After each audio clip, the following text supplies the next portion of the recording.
All right, hello. We're live with Conversations with Curt. Just a reminder, this is the format that we like to use. We do in person as well, but the plus of doing a Conversations with Curt this way is can be shared. So people can go back and say, hey, I thought he said this. And you can double check. So that's the plus of doing it this way, and people can see it with their busy schedule. So we have about 10 questions here, plus or minus. So I'll get to it. And again, if I don't hit what the answer you are looking for, you can email me and I can try to fill in the blanks that you might be missing. So again, thanks for tuning in for our second one for this year. And start right out with will DVUSD have voting locations this election? And the answer to that is yes. We have one. It's at the district office, and the actual times and dates are on the website. They just started today, Friday, and I think today they're going 9 to 5, and Saturday is 9 to 5. But some of the days are 9 to 7, some are 6 to 7. So you need to go to the website and see what times for that day. Just make sure you can get your ballot in. It's also a drop-off location. So if you've already got yours filled out, you don't want to run to the mailbox, you can drop it off here at the district office. So check the website for the times if you want to vote in person. It is a longer ballot. It's 4 pages. So do your homework before you arrive. That will help you a ton. And don't forget the second and fourth pages. It's a front and back 2 times. So a lot of information on there. We have obviously our bond and override is on there and our board candidates on there. I'll talk a little bit more about that. Number 2, why does DVUSD need the bond and override funds, and what does the funding really help? Well, that one takes about 45 minutes to answer, but I'll do it in 45 seconds.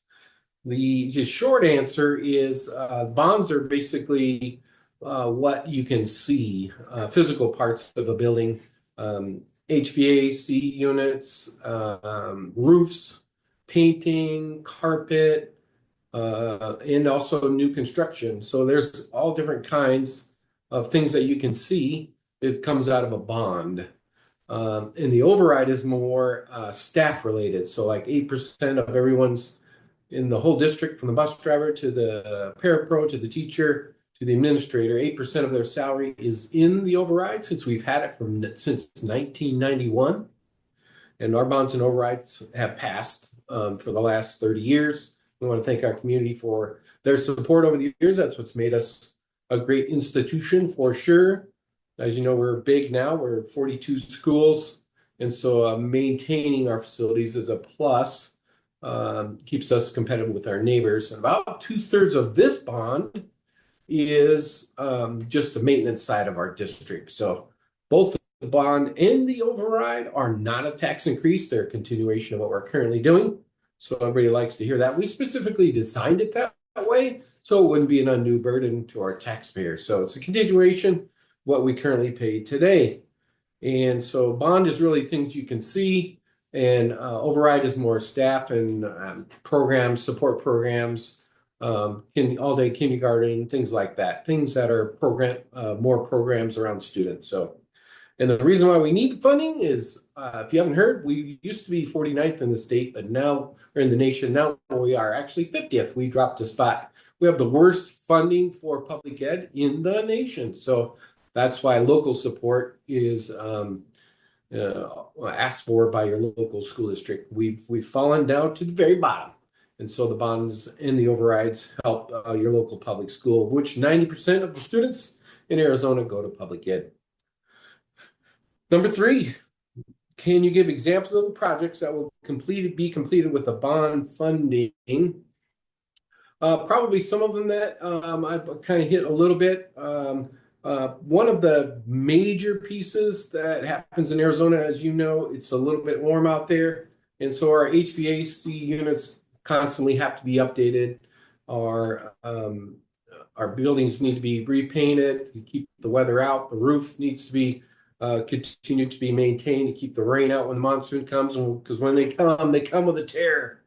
and they make a big mess. So if our buildings are in good shape, we can keep the weather out. So there are other things in the bond, like buses and getting our buses renewed as they run millions, literally hundreds of thousands, and eventually millions of miles as a group. We're one of the largest land-based districts in the state at 367 square miles, I believe.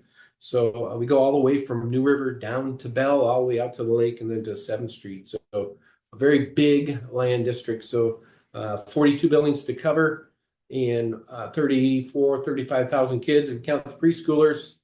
So many, very large district with a lot of activities going on all the time. So a lot of the projects will be things that you can see, updating things that you could see at your local school building. There's actually a page on the district website.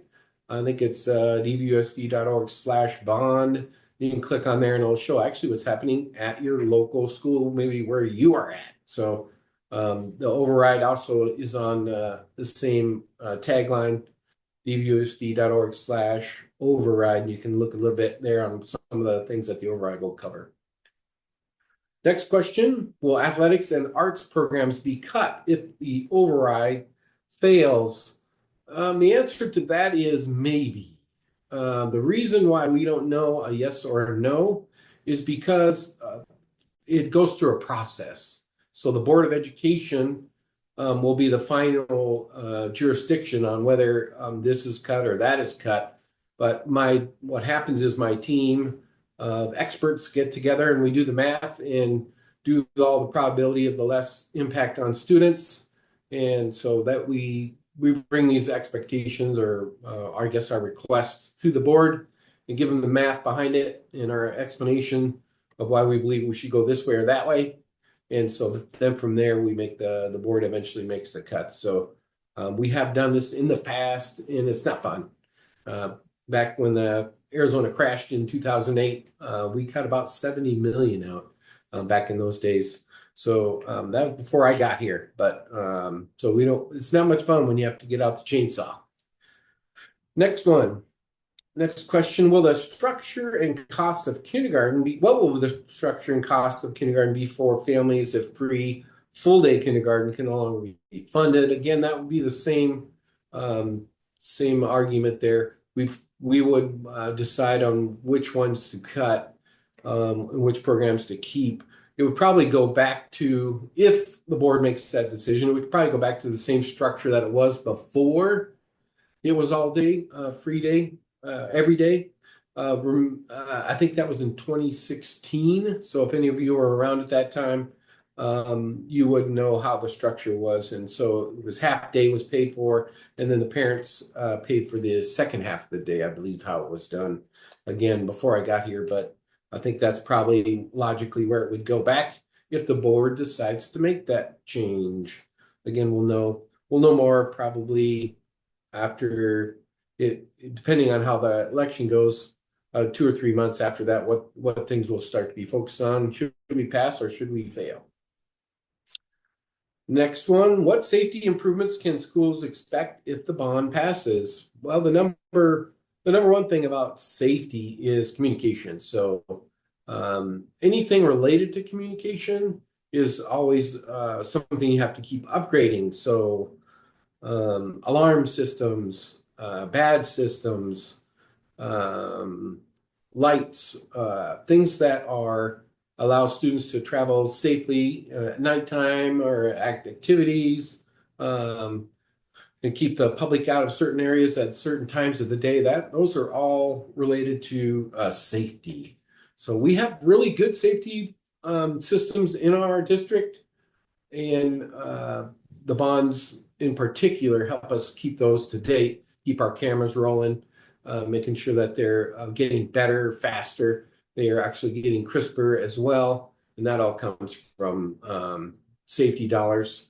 We're also talking about adding some different types of locking systems that we can do in certain buildings that are designed not as well as others from a safety perspective. So there's also an interest in developing some more universal locking systems. So Again, technology keeps getting better and better, and so we want to stay in front of that and use our technology to our advantage to make sure students are safe.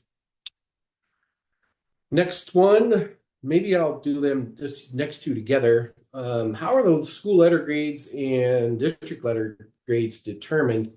The state tests us every year, and the idea behind it is kind of a check-in to see where you're at. It's not really a criterion reference norm test that you would see like an ACT or SAT at the end of a kid's academic career. Most of the early testing at the state level is just a progress. I call them progress checks, so we can see where students are at. So when they say they're proficient at third grade or proficient at fifth grade or sixth grade, what they're telling us is they're not proficient yet.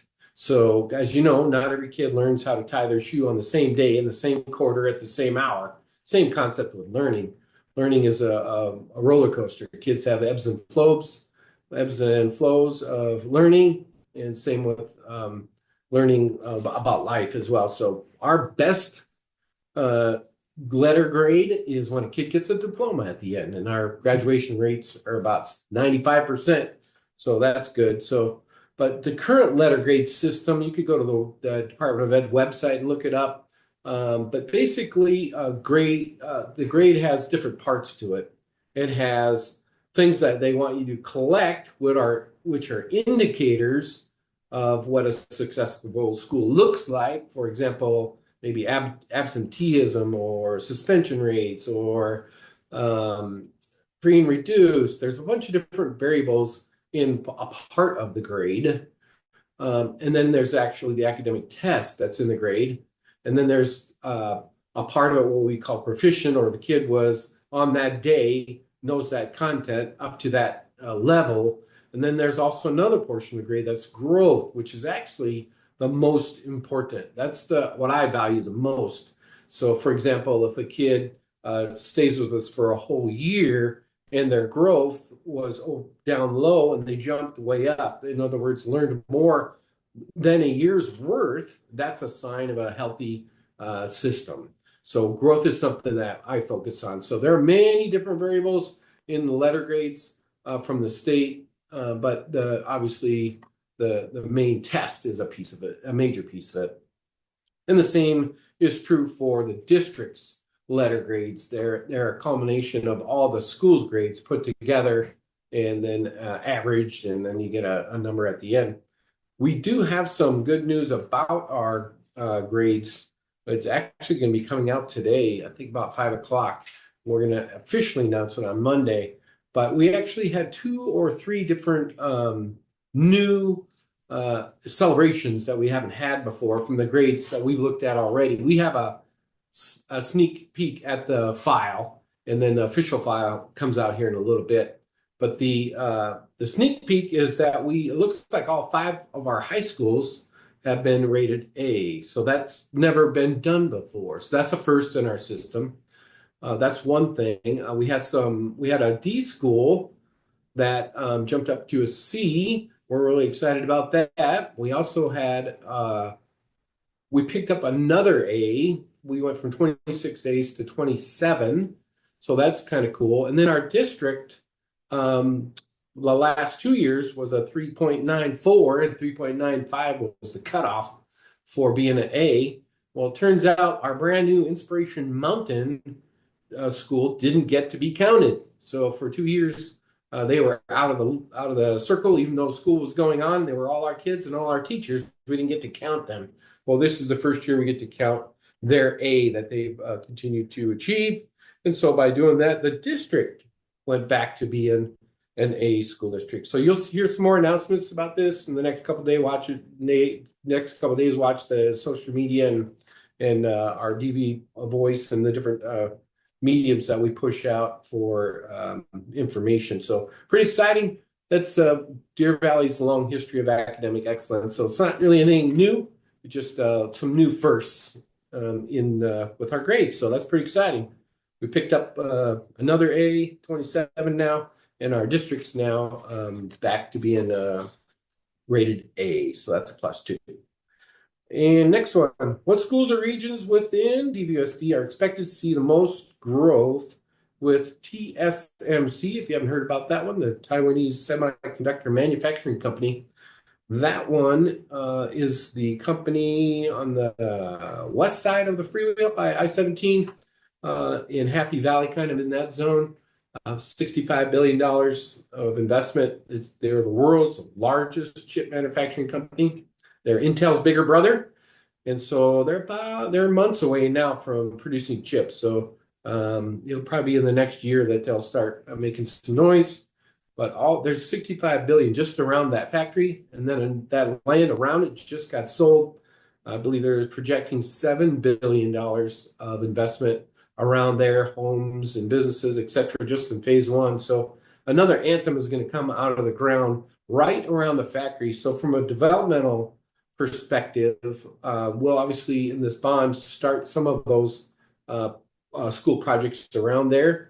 And probably the most impact right away will be North Canyon, Union Parks, Northfield, Foothills, those schools that are right around that zone. So it depends kind of on the pace of development. And so if you want some cheap entertainment, jump in your car and drive around in that zone. It's going crazy up north. So keep your eyeball on that. We are lucky to have TSMC in our neighborhood. They are a major player on the world stage and will bring obviously culture and many students to our district. And as another Anthem pops out of the ground right there. Next one. Oh, here's another good one. What does it mean for DVSD to have the Arizona Education Foundation Arizona Teacher of the Year? Turns out just a couple days ago, Emmett Burton became the Arizona Educational Teacher of the Year. I don't think our district's ever won that award. We've had a couple of ambassadors over the years, but it is super duper hard to win it all. And we actually had 2 of the top 5. We had Ryan Donovan was in that top 5 as well. Both of those guys are history teachers and social studies teachers up north at Boulder Creek High School in the same department, which is another first from the same school, which is a double number first. So pretty exciting for Emmett. Congratulations to him. He's been all over the TV shows. If you haven't seen him, you can probably Google him. Different channels have been interviewing him in the morning talk shows, and he will be in the running for the National Superintendent of the Year or Teacher of the Year. And so make sure you keep an eyeball on him. If he wins, then he's probably going to be zooming around in the state and maybe the nation and maybe the world. Who knows? I don't know what actually comes with that deal, but I know you're an ambassador for public education. So congratulations to Emmett. That's a big deal. And again, that's probably a first for Deer Valley according to our records. So congratulations again to Boulder Creek High School, which also picked up A+ School of Excellence this year, has the Principal of the Year, Brittany Sutton, and they were rated A again. So they're on fire up there. Good job, Boulder Creek. And congratulations to Emmett and Ryan for being in the top 5, and then Emmett to pull off the number 1. So keep an eyeball on Emmett as he spreads the good word about Deer Valley around the country. All right, that's all the questions we have today. I have a couple of more announcements that I scratched on here. I want to make sure that you know about. Number 1 is the web pages for information. www.dvsd.org. That's our regular website, and you can just do /bond for bond information, /override for override information, more specifics. And again, these are not tax increases. And then also there's /election if you want more election stuff. What days you can do this or do that. And again, the dates and times for actually the district office being a voting location is on there as well. Second announcement is November 1st is approaching soon. That will be the online opening for kindergarten enrollment and open enrollment. Both of them occur at that time. So I know there's a lot of jockeying for getting into to different spots if you want. So open enrollment and kindergarten enrollment helps get your seat if you jump in soon. And you don't even have to stand outside like they do in the other school districts and pitch your tent. You can actually just go online and do it. We're a little high tech in Deer Valley. You don't have to wait outside and camp on the front street. You get into kindergarten. And last but not least, if you missed it, November 5th will also be the voting day for board members. We have 3 seats open. We have 2 incumbents. One is Ms. Ordway. She's our current board president. She's been on there for 16 years. She's running again. Mrs. Fisher is running again. She's had 2 different stints on our board before. And then we have 6 other candidates. And they actually had a forum, board candidate forum. If you want to learn more about that, that is on the governing board's YouTube channel. So you could go to YouTube and probably Google it that way. But the governing board, I guess we call it candidate forum, probably how I would Google it, and you can find it that way. And you can, I think it's a couple hours or hour and a half or something. It's worth checking out if you want to hear what the different candidates have to say. So those people are the ones that are my boss, 5 community members. So they're important people to our system. So go on there and learn a little bit more about the candidates. And of course, you can always Google the candidates and find out more information in their social media or their web presence if you want to know more about them in their other environments that they're where they work and what they do. You can find more information on that as well. So thanks again for listening. We'll probably do another one of these down later in the year. But again, if you find something that you want to know more information about, just email me. And if I don't know the answer, I'll find it for you. And thanks again for watching. And have a great week. And we'll see you in the future. Thanks.